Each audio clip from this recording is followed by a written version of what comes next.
this, the greatest challenge to university has got to be something other than the ordinary. The ordinary is if I believe in my heart, in my mind, that my professor does not know everything. And I safely relay to him the information that he longs to hear. Now, I could go about that in that way and see that he's a dangerous man and I shouldn't tell him certain things until I find out certain things about him. But really, all they are trying to do is see if each other knows each other is a good person or a bad person. So the evidence of going about that process sometimes tends to be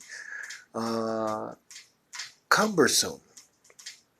But there's key elements in discovering your professor.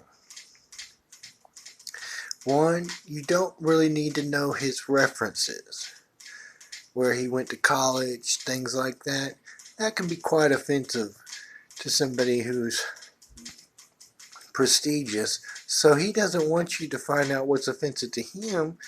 He wants to find out what's offensive to you and help you to shape yourself more into himself or herself. It is not a contest of who is trustworthy and who is not. The professor is trustworthy. But we can't be filling ideas into people's heads all the time unless we have the backup withdrawal statement. And that's the coming down of voice that I'd like to talk about. The coming down of voice. How voice is up and down, and then it leadeth off and stoppeth for those who are in the concerned state of mind, while as those who are chipper, chip. But then we see that that is not always the case unless we are all concerned about the same thing. It's when our concern gets off that voice of leading and chirping calls us back to something that we need to find. What is it we need to find? It's not accountability. It's productability. As long as we are productive, we feel fine. And everyone, in every way, is productive in all their senses.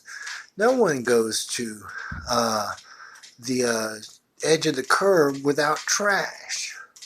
Giving people work